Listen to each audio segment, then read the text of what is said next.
Robert S. Mueller III, the special counsel investigating Russian interference in the 2016 election at the Capitol in June. Doug Mills, The New York Times, Washington. The Justice Department charged 13 Russians and 3 companies on Friday in a sprawling indictment that unveiled a sophisticated network designed to subvert the 2016 election and to support the Trump campaign. It stretched from an office in St. Petersburg, Russia, into the social feeds of Americans and ultimately reached the streets of election battleground states. The Russians stole the identities of American citizens, posed as political activists, and used the flashpoints of immigration, religion and race to manipulate a campaign in which those issues were already particularly divisive, prosecutors said. Some of the Russians were also in contact with unwitting individuals associated with the Trump campaign, according to court papers. Robert S. Mueller III, the special counsel leading the investigation, made no accusation that President Trump or his associates were knowingly part of the conspiracy. The indictment alleges that the Russian conspirators want to promote discord in the United States and undermine public confidence in democracy. Rod J. Rosenstein, the Deputy Attorney General overseeing the inquiry, said in a brief news conference, "We must not allow them to succeed." The 37-page indictment, handed up by a federal jury in Washington, amounted to a detailed rebuttal of Mr. Trump, who has sowed doubts that Russia interfered in the election and dismissed questions about its meddling as fake news. The Justice Department said Mr. Mueller's work was not complete. The indictment does not address the hacking of Democratic email systems or whether Mr. Trump tried to obstruct the FBI investigation into Russian interference. Mr. Mueller is negotiating with the president's lawyers over the terms of a possible interview. The Russian operation began 4 years ago, well before Mr. Trump entered the presidential race, a fact that he quickly seized on in his defense. Russia started their anti-US campaign in 2014, long before I announced that I would run for president, he wrote on Twitter. The results of the election were not impacted. The Trump campaign did nothing wrong, no collusion. But Mr. Trump's statement ignored the government's conclusion that, by 2016, the Russians were supporting the presidential campaign of then-candidate Donald J. Trump, and disparaging Hillary Clinton, his opponent. Working out of the office in St. Petersburg, the Russians described waging information warfare against the United States of America, according to court documents. Mr. Mueller has gathered extensive evidence of contacts between Russia and the Trump campaign. Mr. Trump's eldest son met with a Russian lawyer in hopes of receiving political dirt on Mrs.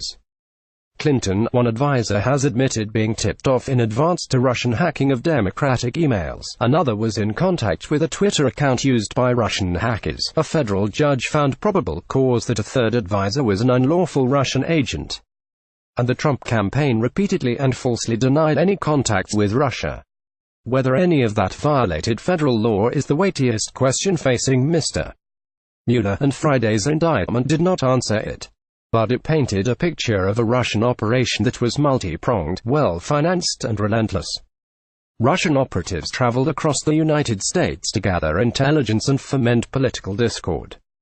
They worked with an unidentified American who advised them to focus their efforts on what they viewed as purple election battleground states, including Colorado, Virginia and Florida, the indictment said.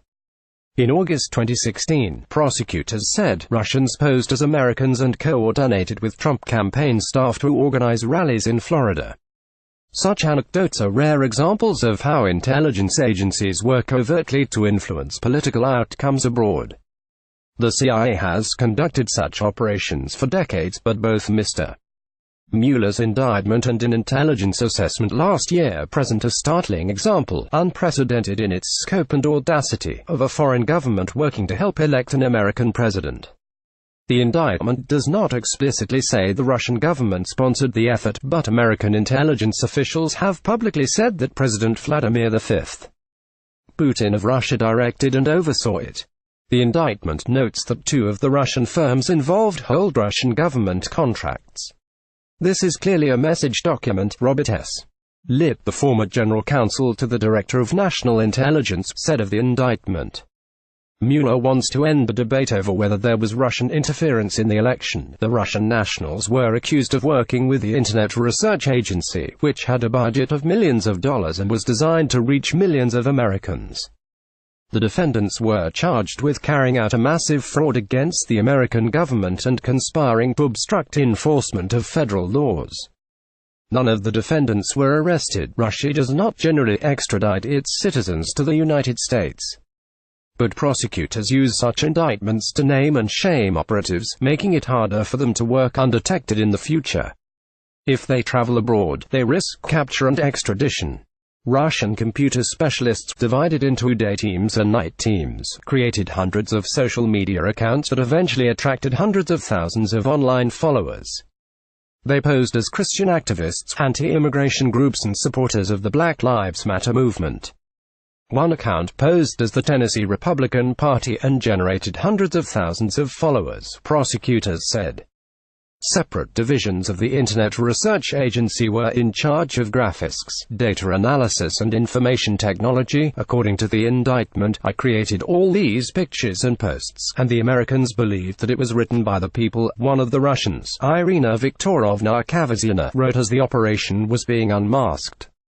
The tasks included undermining Mrs. Clinton by supporting her Democratic primary campaign rival, Bernie Sanders, prosecutors said. Those instructions were detailed in internal documents. Use any opportunity to criticize Hillary and the rest, except Sanders and Trump. We support them. Mr. Mueller identified 13 digital advertisements paid for by the Russian operation.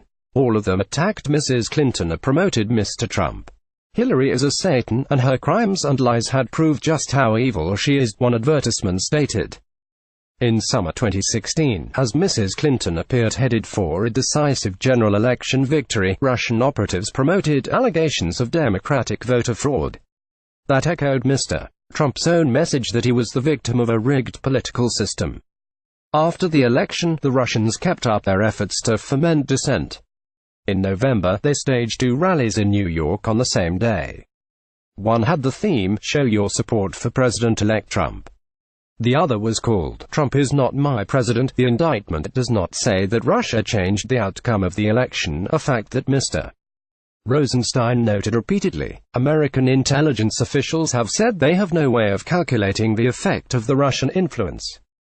The Federal Election Commission started its own inquiry into the Internet Research Agency last year, according to documents obtained by the New York Times, after Facebook revealed that the firm had paid more than $100,000 for politically themed ads, including ones promoting "Down with Hillary" rallies.